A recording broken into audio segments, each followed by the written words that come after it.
Assalamualaikum warahmatullahi wabarakatuh. Perkenalkan kami dari kelompok 6. Kami akan mempresentasikan tugas proposal dengan judul Pemanfaatan Media Sosial dan E-commerce sebagai strategi manajemen dalam optimalisasi bisnis UMKM Kebaya Nadine Magelang. Namun sebelum itu kami ucapkan terima kasih kepada Ibu Fesa Asishifa Nurul Haq, Eskom MMSI selaku dosen pengampu dalam mata kuliah ini. Baik, yang pertama langsung saja ada latar belakang.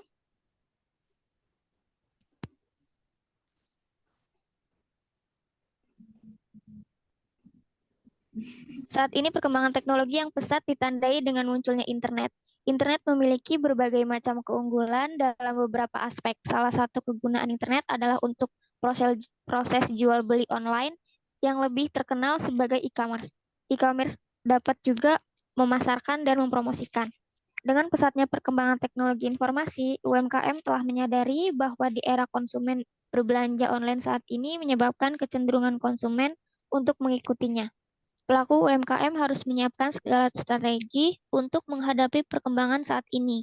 Salah satu upaya yang dilakukan adalah menawarkan produk menggunakan e-commerce. Oleh karena itu, pelaku UMKM harus siap menawarkan produk berkat perkembangan teknologi yang semakin maju. Selanjutnya ada tinjauan pustaka yaitu state of the art seperti yang terlihat pada tabel yang merupakan sumber referensi yang berisi tentang jurnal penelitian terdahulu. Lalu ada media sosial, e-commerce, manajemen strategi, optimalisasi bisnis, dan UMKM. Lalu yang terakhir ada Kebaya Nadine Magelang, merupakan nama butik yang berlokasi di daerah Magelang yang menjual busana tradisional berupa kebaya dan batik. Selain itu, Kebaya Nadine Magelang juga menjual jas, bustier, gamis, dan menerima pesanan custom untuk pembuatan kebaya. Untuk visi menjadi perusahaan produsen kebaya terkemuka di Indonesia dan di pasar mancanegara serta membangkitkan kekuatan fashion tradisional yang ada di Indonesia, melayani dan memberikan berbagai rancangan kebaya terbaik untuk semua kalangan konsumen dengan berfokus pada kualitas produk, pengembangan produk yang intensif, dan layanan konsumen yang unggul. Untuk misi selalu menyediakan pakaian tradisional yang berkualitas dan fashionable dengan harga yang terjangkau, memaksimalkan kualitas pakaian, dan berfokus pada ongkos produksi yang rendah dengan distribusi langsung serta menggunakan cara pemasaran yang efektif dan efisien. Selanjutnya akan dijelaskan oleh rekan saya yaitu Widya Angelika. Terima kasih Cynthia. Untuk roadmap-nya dimulai dengan reflect. Yang pertama, pencerminan, yaitu dari kita mendefinisikan apa nilai dari perusahaan yang kita jalankan, lalu memahami tujuannya, mengarah kemana, lalu mengetahui apa yang menjadi kebutuhan pasar atau pelanggan saat ini. Lalu yang kedua ada build and create. Di sini kita melakukan research secara online, yaitu penelitian tentang trending-trending apa yang sedang terjadi saat ini, lalu memutuskan konten apa yang harus kita upload untuk menaikkan engagement, sampai menulis blog post. Kemudian ada educate, yang ketiga, yaitu mengedukasi, dimulai dengan menceritakan perjalanan bisnis dari awal, kemudian perkembangannya saat ini, dan terus memanfaatkan waktu yang ada untuk terus mengedukasi pelanggan-pelanggan dan audiens. Lalu ada promote. Di sini kita menggunakan Google Ads, Facebook Ads, lalu ada Instagram, TikTok, dan berbagai macam promosi yang lainnya untuk menciptakan kesempatan memperluas perkembangan dari produk kita. Lalu yang terakhir ada manage, di mana gabungan dari reflect, build, educate, dan promote. Jika 4 hal yang tadi sudah dijalankan, maka kita tinggal melakukan pengontrolan atau mengatur kembali dengan kualitas yang sudah berjalan saat ini dan ditingkatkan kembali apa yang harus ditingkatkan. Demikian untuk roadmap, selanjutnya saya serahkan kepada Nadine. Baik, terima kasih Widya Angelika atas penjelasannya. Kebaya Nadine Magelang menggunakan platform Instagram sebagai sosial media marketingnya. Selanjutnya, saya akan menjelaskan terkait metode penelitian. Kami menggunakan metode penelitian deskriptif kualitatif, observasi, wawancara, dan dokumentasi. Selanjutnya, saya akan menjelaskan terkait diagram alir. Yang pertama, kita menetapkan visi dan misi dari organisasi. Yang kedua, kita menetapkan tujuan. Yang ketiga, menyusun strategi. Yang keempat, implementasi dan eksekusi strategi. Yang kelima, evaluasi, monitoring, dan perbaikan. Selanjutnya, saya akan menjelaskan terkait flowchart. Yang pertama, ada permintaan konsumen dan tuntutan pasar. Setelah adanya permintaan dari konsumen, kita melakukan riset produk.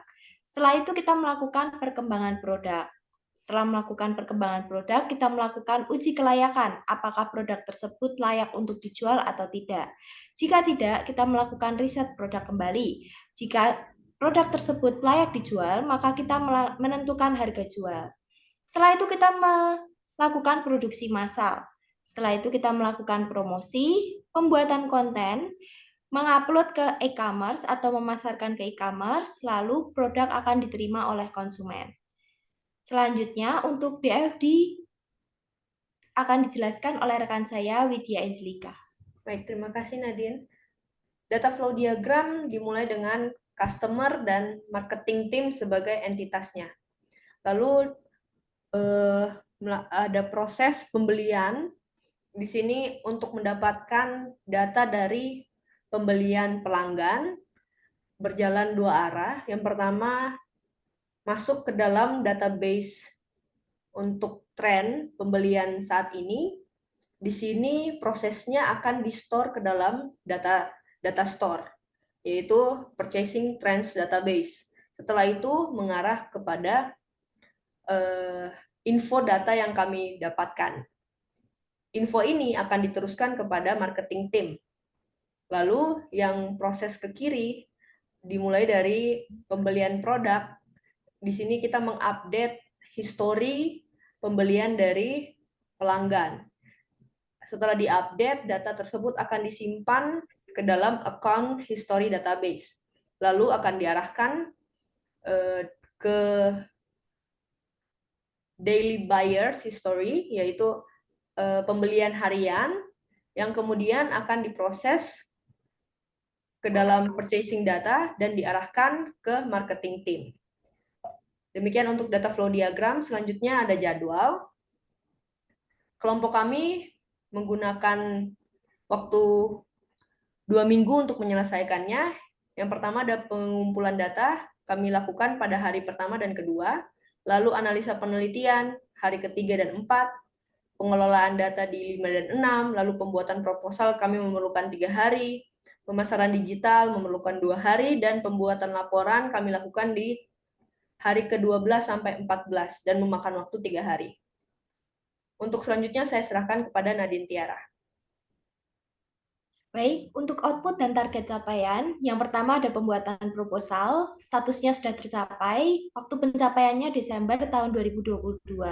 Selanjutnya ada pemasaran digital, status pencapaiannya belum tercapai dan diharapkan pada Januari 2023 esok, hal ini akan tercapai. Selanjutnya ada proses pemasaran, sudah mendukung pengoptimalan proses bisnis UMKM, statusnya belum tercapai dan harapannya pada Januari 2023 status ini akan tercapai. Selanjutnya, untuk pembagian tugas kelompok kami, yang pertama ada Widya Angelika sebagai pengumpul data dan pembuatan proposal. Selanjutnya ada saya sendiri Nadine Tiara sebagai sosial media marketing. Dan yang terakhir ada Cynthia Widyastuti sebagai pengolahan data dan pembuatan proposal. Pembuatan laporan. Dan berikut ada daftar pustaka yang kami gunakan untuk pembuatan proposal. Sebagai penutup, saya serahkan kepada Cynthia Widyastuti. Baik, terima kasih Kak Nadine. Demikian presentasi dari kami kelompok 6. Jika ada kata yang kurang berkenan, kami memohon maaf dan terima kasih. Wabillahi taufiq wal hidayah. Wassalamualaikum warahmatullahi wabarakatuh.